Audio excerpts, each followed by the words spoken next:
A lot of people who bought homes over the past few years thought they were making a really smart financial decision because they had FOMO, the fear of missing out, the fear of wondering, am I ever going to be able to buy a house if I don't buy one now?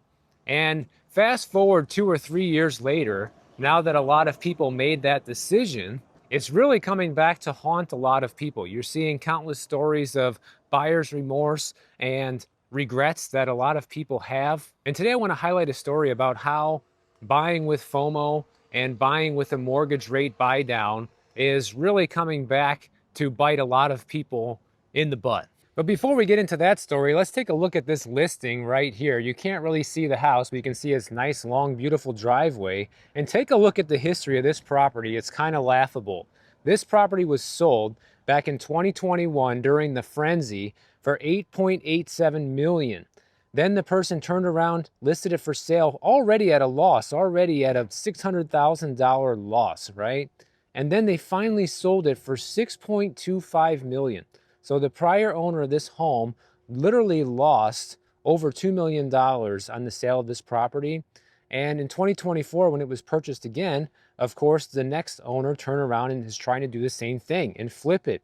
And they've already had to cut the price by $500,000. And now they're only about 900,000 above where they bought the property for last year. And this just goes to show you that some people just never learn, right? Like this person bought it from a flipper who lost a bunch of money, and they came in thinking that, well, that's not going to happen to me. I'm going to be the one who makes money. Well, so far, they're not the one making money. That place has been listed for sale since June, and we are now in September, and they have a major price cut, and the house isn't sold. If they do get lucky enough to sell it, it's probably going to be at a substantially lower price than what it's listed at right now. And they might get lucky enough to make a small profit, but luck is going to be the word. Because how many people in this world can afford a $6.5 or $7 million house? And even if they sell it for $6.5 million, which is more than what they paid for that house, they are going to probably be still selling for a loss after paying all of the real estate commissions and all of the closing costs and fees associated with selling a home. Anyways, let's go back to mortgage rate buy downs and the problems that this has created in the housing market. Back in 2019, this guy in Colorado, he bought his first home in Denver for $324,000. He refinanced the property during the pandemic to lock in super low mortgage rates, and then the home value surged, and by 2024, he sold that place with a $150,000 profit.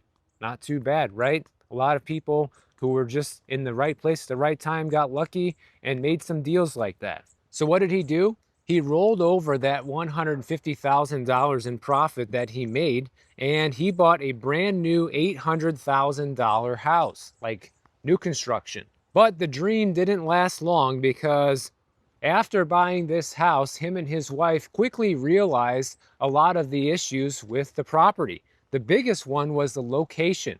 Now he had a huge commute on his hands every single day, going to and from work, even just leaving the house to go get groceries or any sort of store.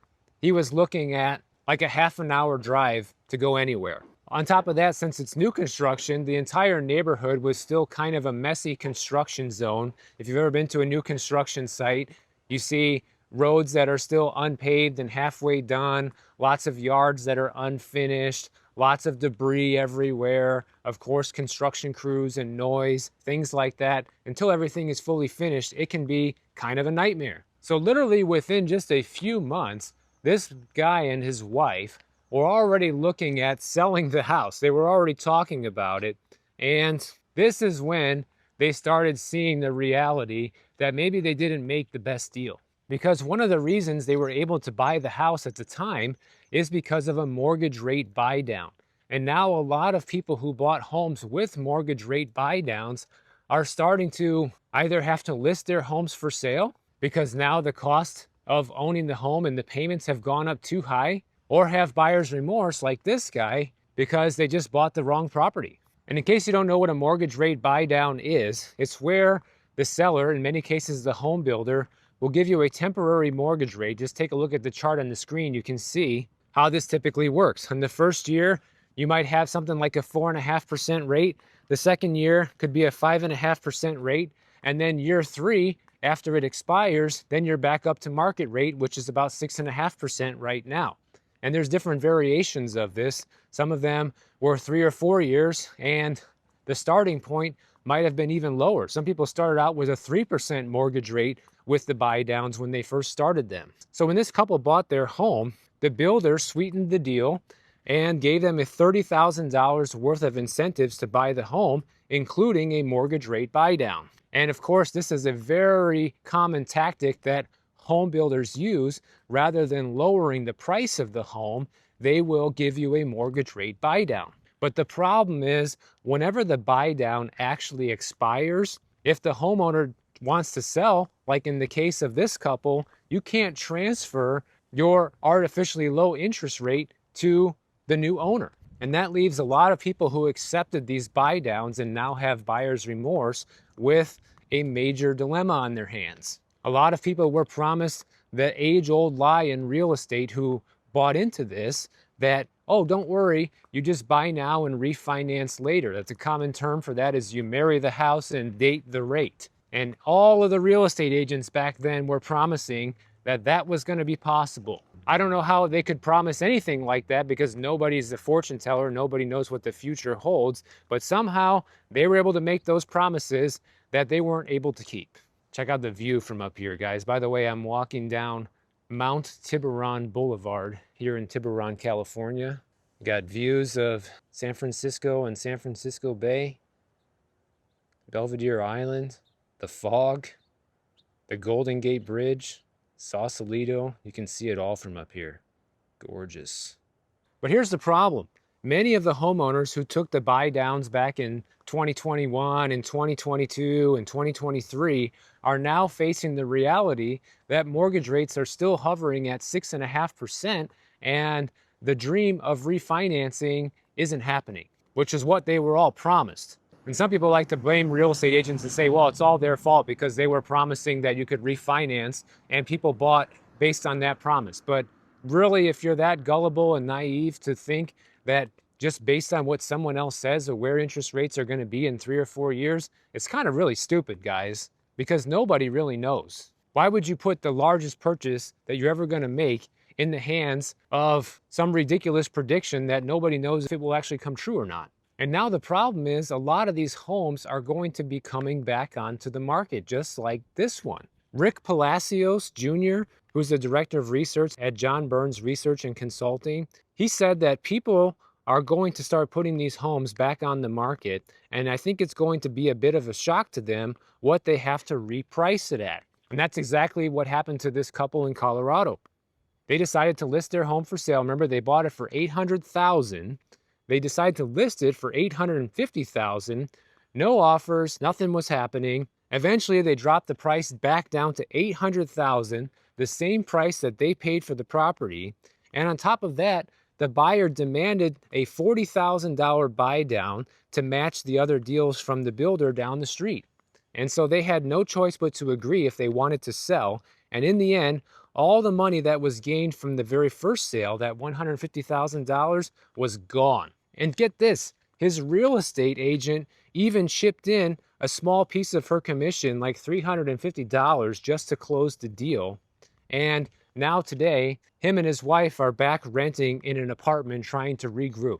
So these guys got a major windfall, $150,000 during the pandemic, thought they were going to be smart, buy this new construction house, and escaped that deal, and basically lost everything, guys. Because imagine, you might say, well, that's not too bad of a loss because they were able to sell at the same price that they bought it at. Remember, they had a $50,000 buy down.